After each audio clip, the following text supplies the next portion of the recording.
আজকে যারা এই জুনায়েদ সাকি, ফরহাদ মাজহার, এমনকি খোদ একটা সংগঠন যেটা বাংলাদেশের অনেক আন্দোলন সংগ্রামের সংগঠন, যেই ছেলেগুলোর পক্ষে আমরা কথা বলেছি, তাদের সাথে আন্দোলন করেছি, কাঁধে কাঁধ মিলিয়ে বিগত জালেম সরকারের বিরুদ্ধে লড়াই করেছি, এই যুবক দলটা এখন একটা রাজনৈতিক দল করছে, নাম দিছে এনসিপি। আজকে আশ্চর্য হয়ে গেলাম। রাসূলুল্লাহ والذين معه أشداء على الكفار رحماء بينهم تراهم ركعا سجدا يبتغون فضلا من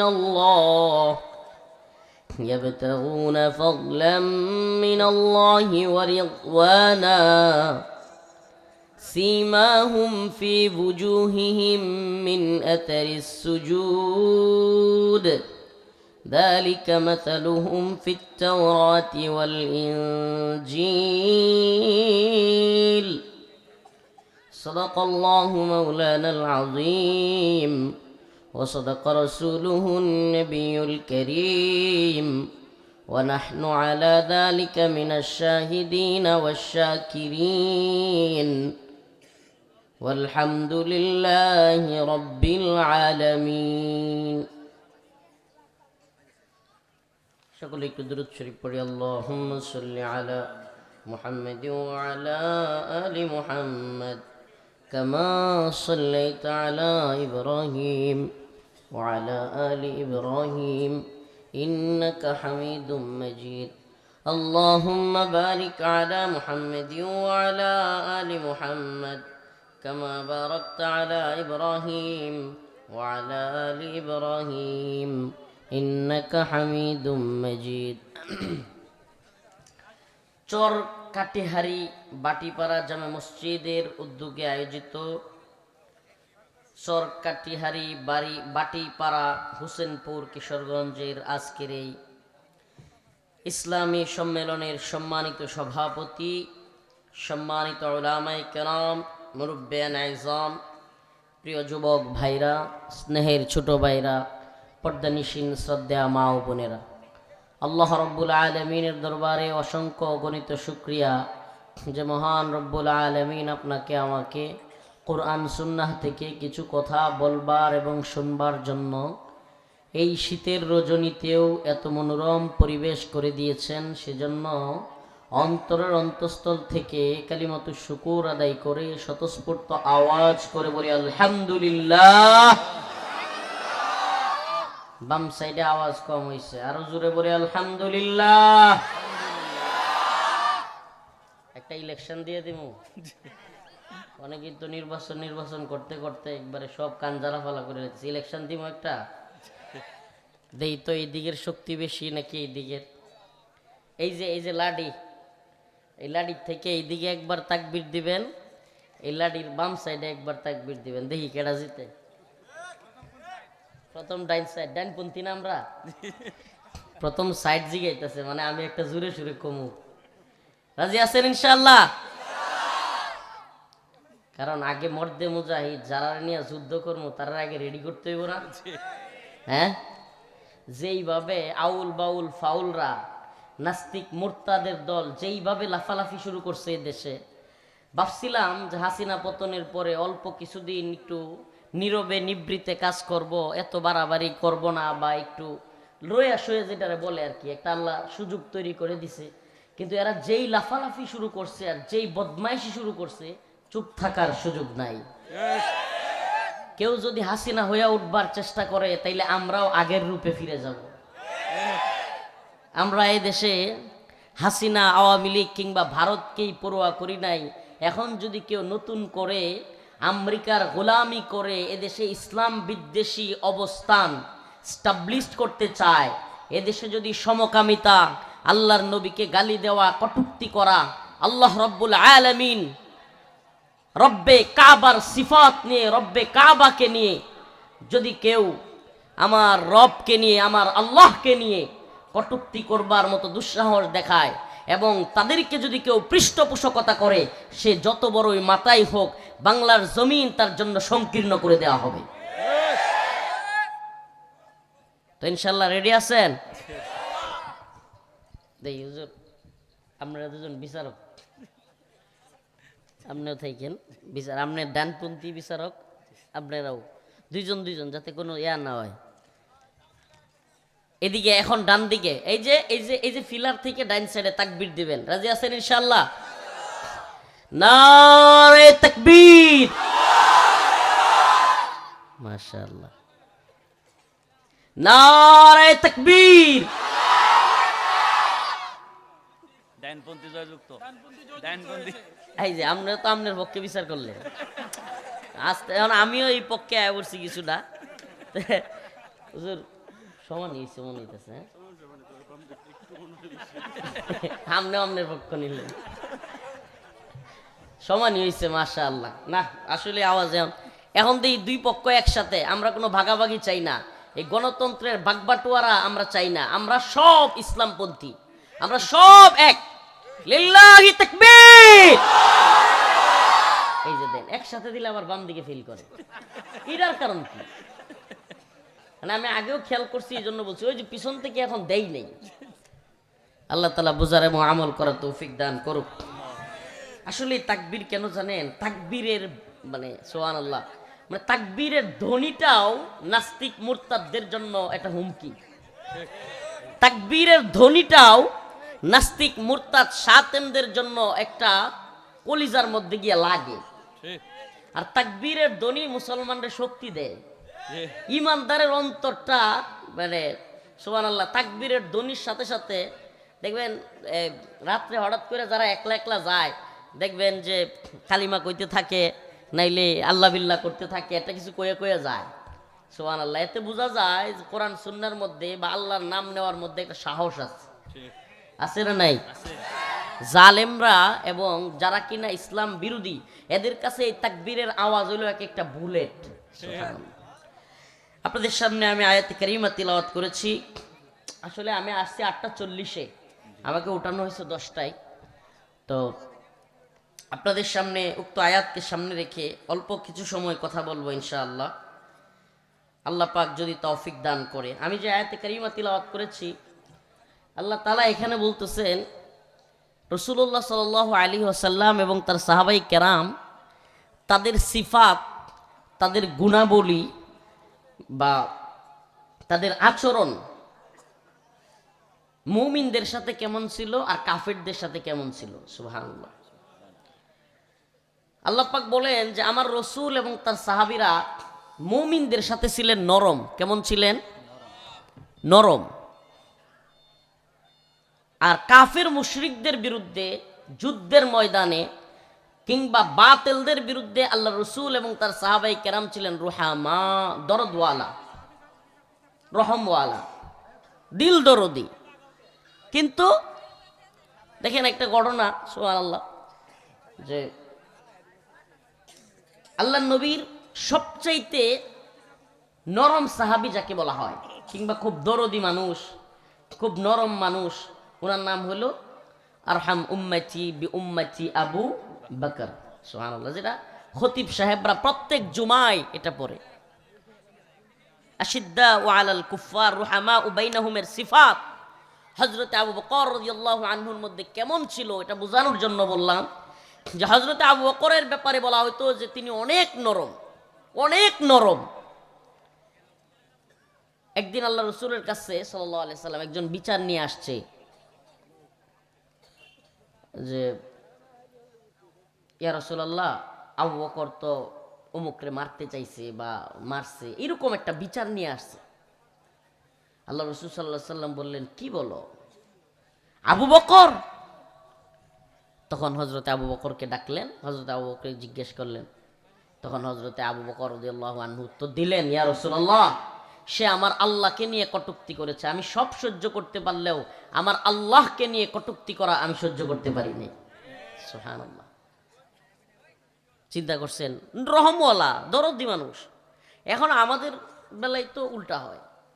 আমাদের যদি মনে করেন নিজের বাপের কিছু সমস্যা হয়ে যায় নিজের জমি লইয়া কিছু গ্রামের মানুষ সারাদিন পেট ভরে ভাত খাওয়াইবো, সারা রাত ঘুমাইতে দিব, প্রয়োজনে কম্বল দিব, খেতা দিব, একটা রুম দিব যে ভাই থাকেন। গ্রামের মানুষ খুব আপ্যায়ন করব।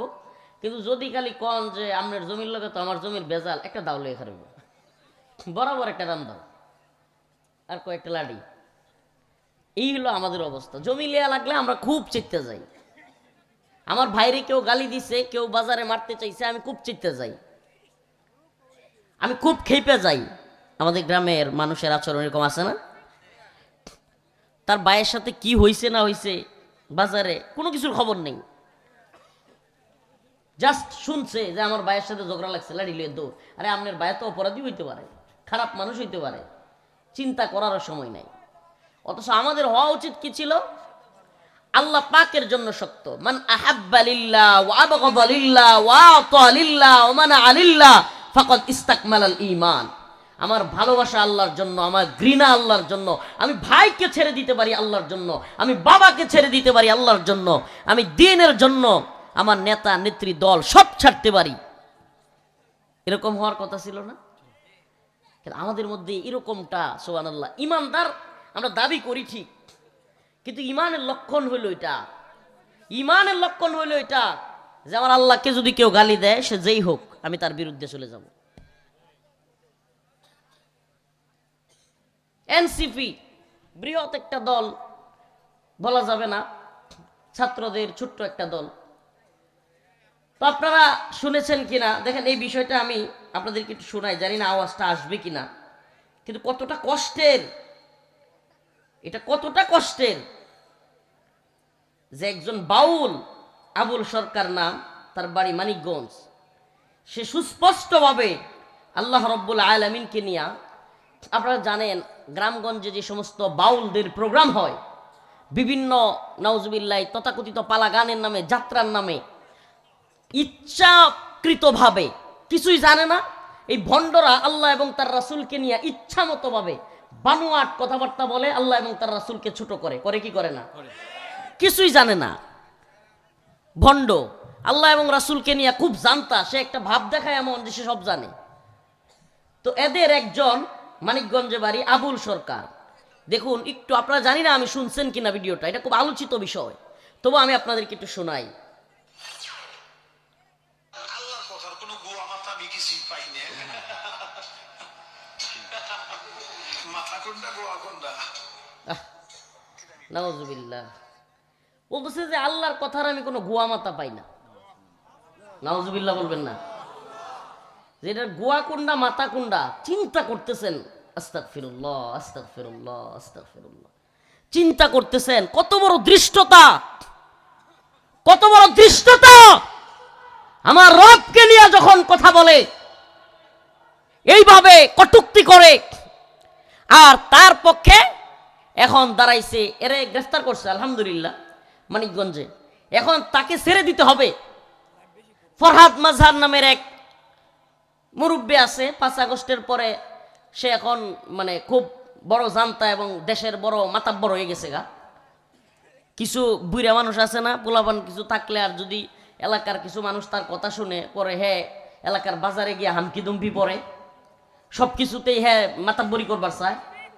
টাকা পয়সা কিছু হয়ে গেলে আর মনে করেন পোলাপান কিছু তার থাকলে, এলাকার কিছু বুড়া মানুষ আছে, অন্য মানুষের মানুষই মনে করে না, বুড়া খাটাস। তো ফরহাদ মাজার হইলো এই বুড়া খাটাস। এ এখন করছে কি, এ আবুল সরকার রে গ্রেফতার করছে, আল্লাহ পাককে নিয়ে কটূক্তি করছে। স্বাভাবিকভাবে ওরে তো মেরে ফেলা দরকার, এই বদমাইশকে তো মেরে ফেলা দরকার। নাউজুবিল্লাহ। আমার রবের কথায় নাকি গোয়া মাতা নাই। নাউজুবিল্লাহ। কত বড় দৃষ্টতা এরা দেখায়, কত বড় দুঃসাহস এরা দেখায়। অথচ এই ফরহাদ মাজহার বলতেছে, ফরহাদ মাজহার বলতেছে যে আবুল সরকারকে গ্রেফতার করা মানে আমাকে গ্রেফতার করা। চিন্তা করছেন সে কত বড় মাতাব্বর। বাজারে বুড়া লোক কিছু আছে না, যে ক্ষমতা থাকলে এক লোক মনে করেন যে চুরি কইরা ধরা খাইছে, কিংবা সরাসরি হাতে নাতে মাইয়া সহ ধরা খাইছে, এখন তারে যখন সবাই পিটাইব, কিছু বুড়া মাতাব্বর হেরে শোয়া মানে কিন্তু আমারে শোয়া, এরা মার ভিতরা মাতাব্বরি করে না কিছু লোক।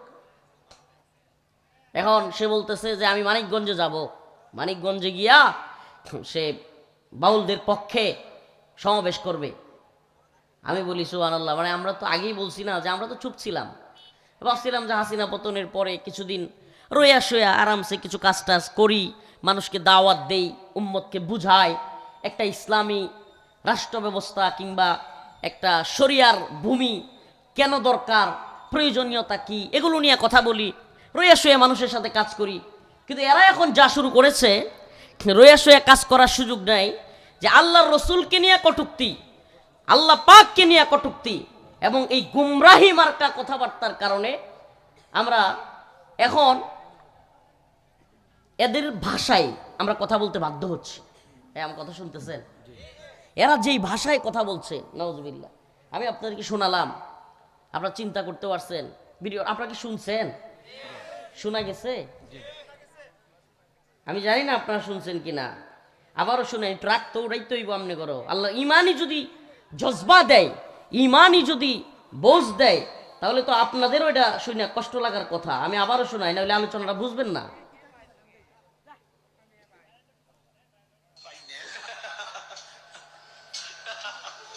মাথা কোনটা গোয়া কোনটা এটা আমি পাই না। এই বাউল এখন কিন্তু গ্রেফতার আছে। আল্লাহর কথার কোনো গোয়া মাথা আমি কিছুই পাই না। চিন্তা করেন, মাথা কোনটা গোয়া কোনটা এটা আমি পাই না। কেন পাই না? এই যে একটা কথা বলছে, আওয়ালু মা খালাকুল্লাহ, মানে আল্লাহ পাককে নিয়ে এই ধরনের কথা বলা যায়? আরে আমি তো ইমানদার, আমি কি, আমি মুসলমান, আমি ইমানদার, তা আমার রবরে নিয়ে যদি এই জমিনে এইভাবে কথা বলে, তাহলে 90-95 মুসলমান মুসলমান বইয়া ছিলে কোনো লাভ আছে? আমার আল্লাহকে নিয়ে যদি কেউ এইভাবে কটূক্তি করে, আল্লাহ পাক কি মানুষের মতো নাকি? তাইলে আল্লাহর নাউজুবিল্লাহ গুয়া এই শব্দ ইউজ করার মানে কি? কত বড় দৃষ্টতা! এই ভণ্ডটারে জনগণ যে পিটা মাইরা ফেলে নাই, এটাই তো অনেক বেশি হয়েছে, নাউজুবিল্লাহ।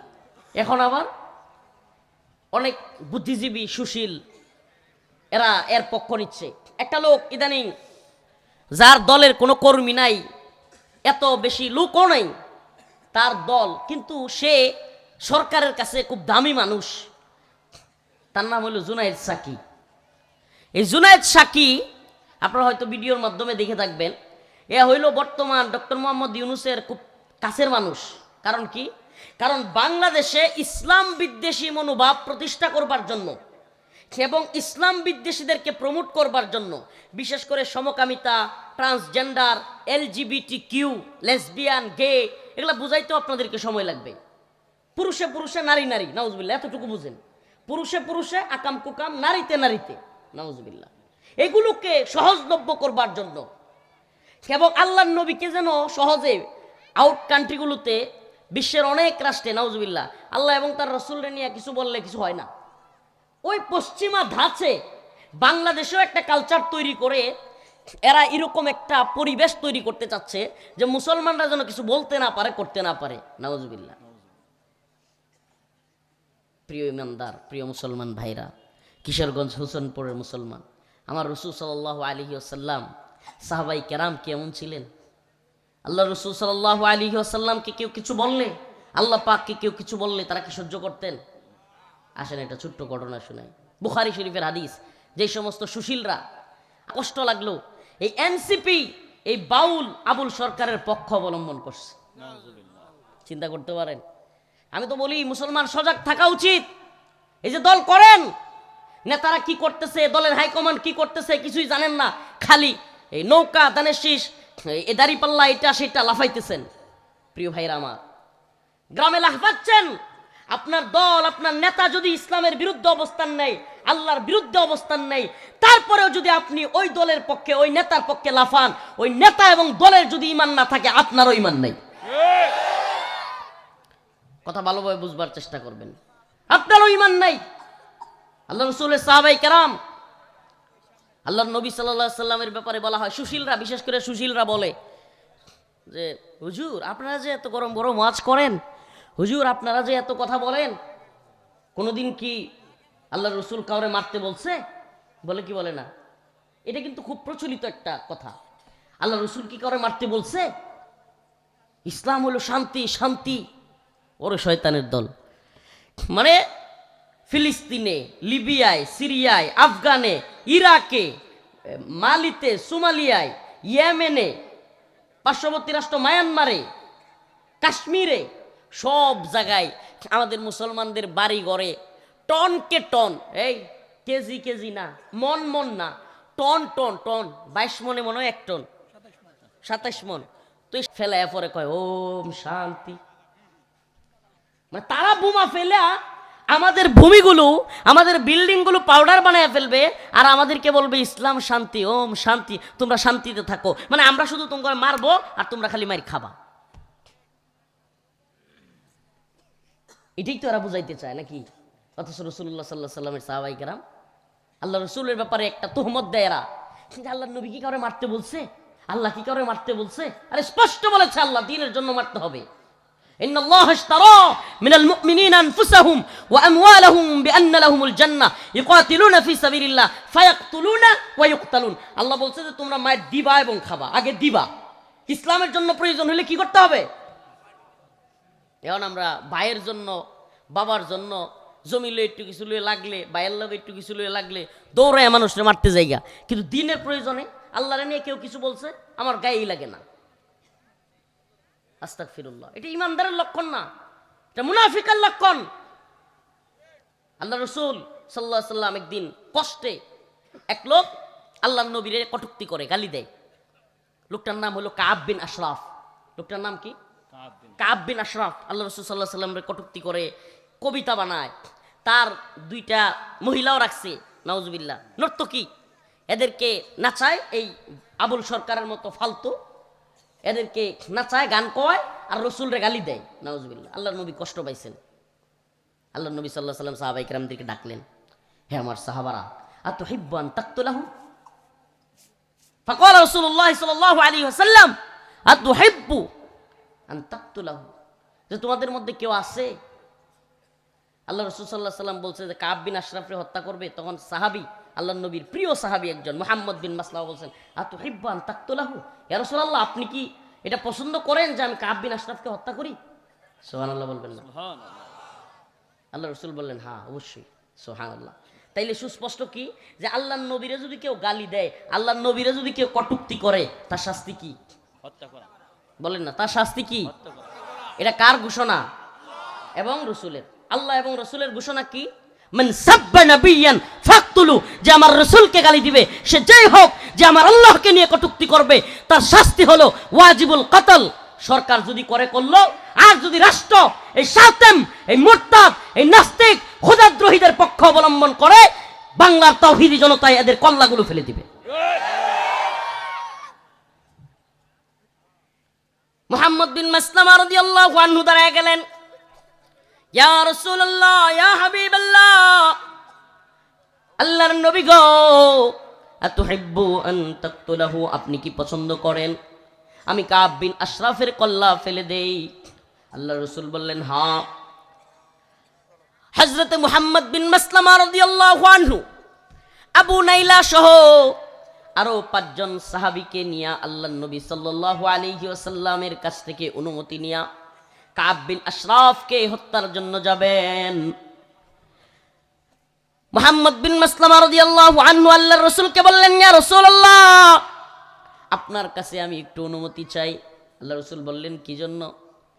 ইয়া রাসূলুল্লাহ, আমি কাব বিন আশরাফের সাথে একটু গল্প করব, কৌশল, যুদ্ধের কৌশল অবলম্বন করব। ইয়া রাসূলুল্লাহ, কথার মধ্যে একটু এদিক সেদিক হইতে পারে, আমার অনুমতি দেন। আল্লাহর নবী সাল্লাল্লাহু আলাইহি সাল্লাম বললেন, অনুমতি দেয়া হলো। এবার মুহাম্মদ বিন মাসলামা রাদিয়াল্লাহু আনহু কাব বিন আশরাফের কাছে গেলেন। কাব বিন আশরাফ মাথায় খুব সুগন্ধি দিত। কি দিত? সুগন্ধি লাগাইতো, আতর, খুব মানে ইয়া থাকতো, অনেক উঁচা লম্বা। ওই সময়ে কাব বিন আশরাফের মতো ব্যক্তি খুব কম ছিল। খুব উঁচা লম্বা, মোটা, স্বাস্থ্য, বিশাল দেহের, দানবের মতো আকৃতির লোক। তো তারে একা একজন ফেলাইয়া দেওয়া, কুস্তি কইরা কিংবা অস্ত্র দিয়া একা একজন তারে কাইট করে ফেলা, এটা খুব কঠিন ছিল, কথা শুনতেছেন? মুহাম্মদ বিন মাসলামা রাদিয়াল্লাহু আনহু তার সাথে গিয়া গল্প করলেন। তারে বিয়া বললেন, কাব, আমরা তো জাকাত দিতে দিতে শেষ হয়ে যাইতেছি, মিল দিছে আর কি, বুঝলেন না? মানে আমরা তো কষ্টের মধ্যে পড়ে গেছি মুহাম্মদ রে নিয়া, নাউজুবিল্লাহ, মুহাম্মদ সাল্লাল্লাহু আলাইহি ওয়াসাল্লাম রে নিয়ে আমরা কি এর মধ্যে পড়ছি? কষ্টের মধ্যে পড়ে গেছি গা। জাকাত দিতে দিতে আমার জীবন শেষ। ওই যে আল্লাহর নবীর কাছ থেকে অনুমতি নিয়ে আসছিল, বুঝেন নাই, যুদ্ধের কৌশল অবলম্বন করতেছে। কাব খুব খুশি হয়ে গেছে, আগেই তো কইছিলাম মুহাম্মদ ভালো না, দেখছো? হ্যাঁ, খুব খুশি হয়েছে, বলতেছে আগেই তো বলছিলাম যে মুহাম্মদ ভালো লোক না, এখন বুঝো। কই কাব, জাকাত দিতে দিতে আমরা সব শেষ হয়ে যাইতেছে গা। তার কথাই, মানে রাসূলুল্লাহ সাল্লাল্লাহু আলাইহি ওয়াসাল্লামের কথাই, জাকাত দিতে দিতে আমাদের সব শেষ। কাব বলতেছে আমি তো আগেই বলছিলাম তোমাদের কষ্ট হবে তার সাথে থাকতে, সে তো ভালো লোক না, নাউজুবিল্লাহ। তখন আল্লাহর রাসূল সাল্লাল্লাহু আলাইহি ওয়াসাল্লামের সাহাবী মুহাম্মদ বিন মাসলামা বললেন, তুমি আমাদেরকে কিছু কর্জে হাসানা দাও, দার দাও। এখন তো দারের প্রচলন উঠেই যাচ্ছে। মানুষ দার দিবে কেমনে? দার দিলে আর ফিরাই দেওয়ার কথা মনে থাকে না। এখন সমাজে সত্যি কথা, সুবহানাল্লাহ, আপনি আপনার আম্মা অসুস্থ হয়েছে, কিংবা আপনার বাচ্চা অসুস্থ হয়েছে, কিংবা যে কোনো হুটহাট বিপদে পড়ছেন, আপনার এই 20-30 হাজার টাকা দরকার, দৌড়ায় কারো কাছে যাবেন, পাবেন না, কেউ দিবে না। আপনি সুদের কথা বলবেন, দেখবেন যে অভাব নাই লোকের। আমি জানি না আপনাদের সমাজে আছে কিনা। সুদের কথা বললেই যে এই লাভ দিমুনে, তাইলেই দেখবেন যে টাকা আছে, আর হাওলাত হইলে টাকা নাই, নাউজুবিল্লাহ। আল্লাহ তাআলা এই সুদী সমাজ থেকে আমাদেরকে হেফাজত করুক। সুদ এক ভয়াবহ। কোরআনে আয়াতে আসছে যে আল্লাহ পাক বলছেন যে আহাল্লাল্লাহুল বাই' ওয়া হাররামার রিবা, আমি ক্রয় বিক্রয়কে হালাল করেছি, সুদকে হারাম করেছি। সুদকে কি করেছি? হারাম করেছি। আর এই সুদী মহাজনরা, এখন তো রাষ্ট্রীয়ভাবে আওয়ামী লীগ একজনরে খুব সুদকুর কইতে মজা পায়, এরা খুব মজা লাগে এদের কইতে, কিন্তু এরা জানে না যে শেখ হাসিনাও সুদখোর, আগের বিএনপি সরকার কোন আওয়ামী লীগ সরকার, এমনকি জামাত ইসলামের সাথে সরকার ছিল, সবগুলোই ছিল সুদখোর। কয়টা কেমনে হুজুর? তো বাংলাদেশে অগ্রণী ব্যাংক, সোনালী ব্যাংক, রূপালী ব্যাংক, এগুলা যত ব্যাংক আছে সুদের এই যে মুনাফা বা লাভ আদায় করে, এগুলোর ব্যাংকগুলো কি এই ডক্টর মোহাম্মদ ইউনূসের সময় আছে নাকি আওয়ামী লীগ বিএনপি সবার সময় ছিল? কথা কয় না, ছিল কি ছিল না? এখনই শুধু অগ্রণী ব্যাংক, সোনালী ব্যাংক, রূপালী ব্যাংক বা সুদের ব্যাংকগুলো বৈধ আছে বাংলাদেশে, নাকি একবারে ওই সকল সরকারের সময় বৈধ ছিল? গ্রামীণ ব্যাংক একটা দিয়া সব সুদখোর, সব সুদখোর। যারাই রাষ্ট্রীয়ভাবে সুদের লাইসেন্স দিয়েছিল, বৈধতা দিয়েছিল, সব সুদখোর। রাষ্ট্রপ্রধান থেকে নিয়ে, মন্ত্রী পরিষদ থেকে নিয়ে সমস্ত এমপি যেগুলো ছিল, সব সুদখোর। কারণ রাষ্ট্রীয়ভাবে সুদের পৃষ্ঠপোষকতা করা, এটা কি সুদ না? আল্লাহ হারাম করছেন কি শুধু ব্যক্তি পর্যায়ে? কথা বলেন, আমি কথা বুঝাইতে পারি।